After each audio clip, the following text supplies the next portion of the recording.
آبادی کے لحاظ سے عیسائیت کے بعد دوسرا بڑا مذہب ہے۔ دنیا کی 7 ارب سے کچھ زائد آبادی میں مسلمانوں کی آبادی 1.5 ارب سے بھی زیادہ ہے۔ یہ دنیا کی کل آبادی کا تقریباً 23% بنتا ہے۔ مڈل ایسٹ، نارتھ افریقہ اور ایشیا میں مسلمان اکثریت رکھنے والے ممالک ہیں، جبکہ ہندوستان اور مغربی یورپ میں مسلمان سب سے بڑی اقلیت ہے، اور امریکہ میں بھی سب سے تیزی سے پھیلنے والا مذہب اسلام ہی بتایا جاتا ہے۔ مسلمان ممالک کی تنظیم آرگنائزیشن آف اسلامک کوآپریشن اقوام متحدہ کے بعد دوسری بڑی بین الاقوامی تنظیم ہے۔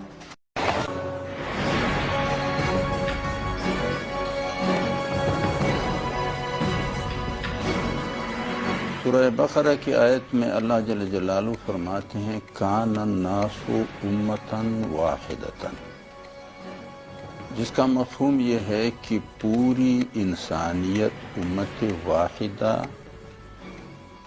اگر کان کا معنی تھا تو پھر یہ ماضی سے اخبار ہے، اور اگر کان کا معنی ہو کہ تھا، ہے اور رہے گا، تو اس کا معنی یہ ہے کہ ابتدا سے انتہا تک یہ امت واحدہ ہے، تمام انسان۔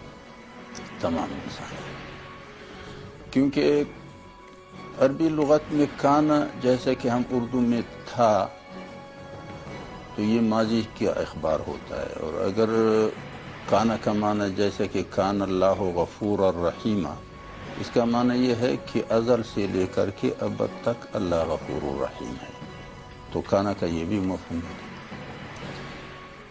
تو اس میں جو بنیادی چیز ہے وہ یہ ہے کہ اللہ جل جلالہ فرماتے ہیں کہ انسانیت امت واحدہ ہے، اور عربی لغت میں یہ جو لفظ ہے امت کا، اس کی مختلف مفاہیم ہوتی ہیں۔ اصل یعنی پوری انسانیت اصل کے اعتبار سے مٹی سے بنا ہوا ہے، اور ظاہر بات ہے کہ مٹی میں مختلف رنگتیں ہوتی ہیں، سیاہ، سفید، زرد، سرخ، اور ان رنگتوں کی بنیاد پہ مٹی میں تضاد یا تفرقہ یا تقسیم یا تصادم تو واقع نہیں ہوتا۔ تو جب انسان کی جسمانی ساخت مٹی سے ہے تو اس کی رنگتیں مختلف ہوں گی، اور رنگتوں کی بنیاد پہ کسی میں فضیلت بیان کرنا یا ان کے درمیان تصادم اور تضاد پیدا کرنا، اس کے لیے کوئی معقول وجہ بھی نہیں ہے، اور یہ انسانیت کے لیے فائدہ مند بھی ثابت نہیں ہوتا۔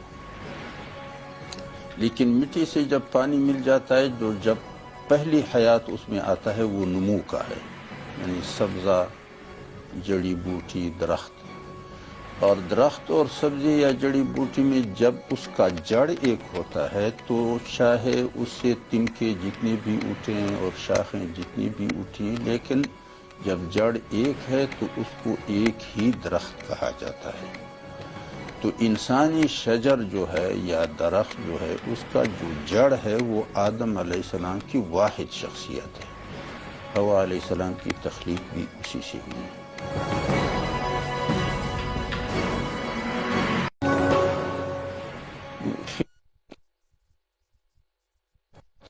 کہ میں مخلوق بھی ہوں اور اپنے خالق کے سامنے مسئول بھی ہوں۔ البتہ شرائع میں فرق ہوتا ہے، کوئی عیسیٰ علیہ السلام کی شریعت کو مانے گا، کوئی موسیٰ علیہ السلام کی، کوئی نبی صلی اللہ علیہ وسلم کی، جیسا کہ اللہ جل جلالہ فرماتے ہیں تعالوا الی کلمۃ سواء بیننا وبینکم الا نعبد الا اللہ۔ جس رب کو ہم مانتے ہیں آئیے یہ تعظیم اور اطاعت اسی رب کا کریں، بے شک جو شریعت یا جو فکر جس کا بھی ہے اس کی پابند رہیں۔ اب ہمارے ہاں تو سمجھا یہ جاتا ہے کہ ہندو جو ہے وہ بت پرست ہے، لیکن اگر اسی ہندو سے آپ پوچھیں کہ اوم، ایشور، پرمیشور، اس کا کوئی شکل، کوئی شباہت، کوئی تصور، کوئی ادراک کیا جا سکتا ہے؟ وہ کہے گا نہیں، نہ اس کا کوئی مثال ہے، نہ اس کا کوئی شریک ہے، نہ اس کی کوئی شبیہ ہے، نہ اس کا کوئی تصور کیا جا سکتا۔ تو یہ جو توحید ہے یہ تمام شرائع میں مشترک ہے، البتہ اس کی تعبیر میں فرق ہے۔ کوئی تثلیث میں توحید ثابت کرے گا، کوئی ہم پھر توحید کی کوئی اور تشریح کریں گے، لیکن بنیادی چیزیں سب کی مشترک ہیں: توحید، رسالت، وحی، بعث بعد الموت۔ بعث بعد الموت میں ہندوؤں اور ابراہیمی ادیان میں تھوڑا بہت فرق ہے، لیکن باقی جتنے بھی ابراہیمی ادیان ہیں وہ سب کہتے ہیں کہ موت کے بعد پھر حیات ہوگا، اور پھر حساب و کتاب ہوگا، پھر جزا و سزا کا ایک رسم۔ انسانیت میں اختلاف پیدا ہوتا ہے، وہ اس کی بنیادی 5 ہوتی ہیں اکثر و بیشتر۔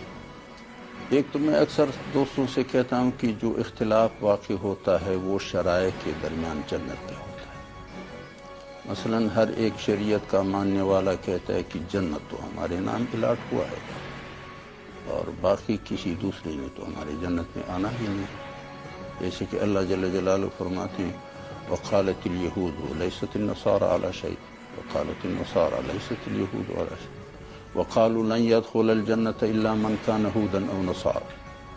اللہ جل جلالہ اس کو ناپسند کرے، تلک امانیہم، یہ ان کی خواہش ہے، حقیقت ایسی نہیں۔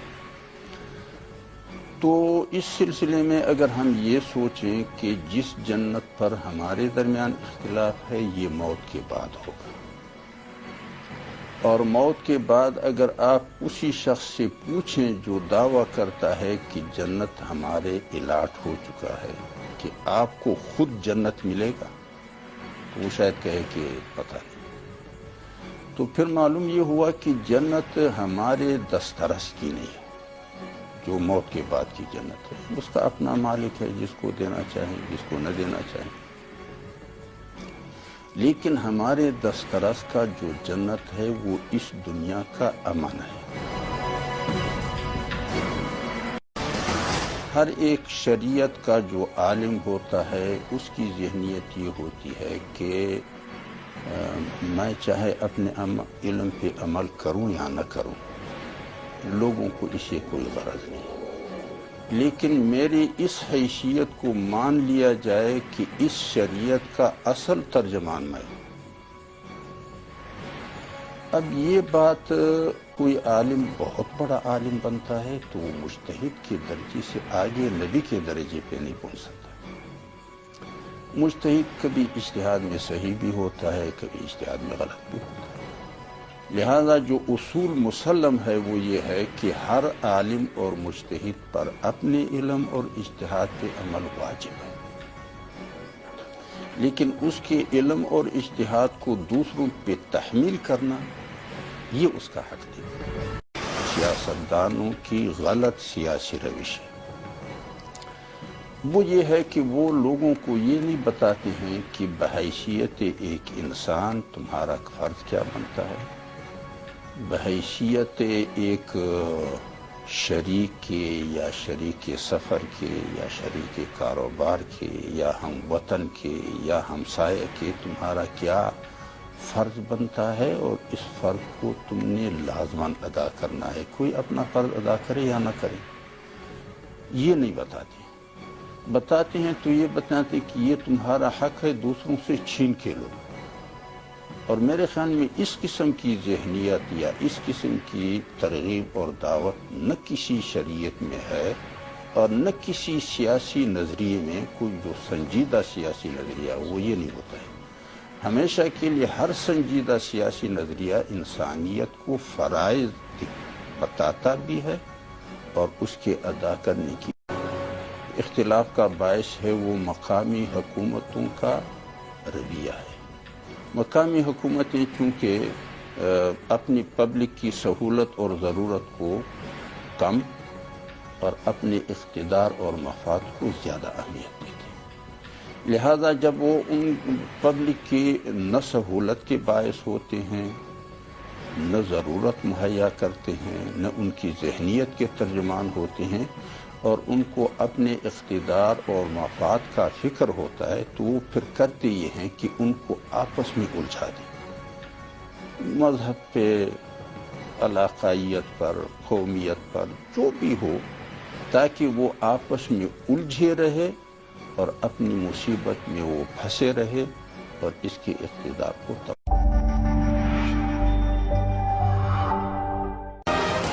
بین الاقوامی دنیا کا منافقانہ روش ہے۔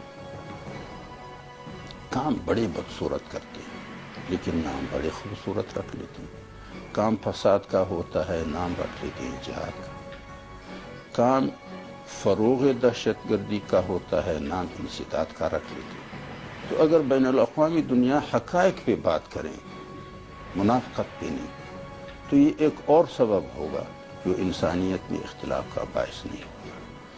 تو جنت کا جھگڑا، علماء کی حیثیت منوانا، سیاستدانوں کا غلط سیاسی روش، مقامی حکومتوں کا غلط طرز عمل اور بین الاقوامی کا منافقانہ رویہ، اگر یہ 5 اختلاف کے نقطے انسانیت کے درمیان سے نکال دیے جائیں تو انسانیت میں کوئی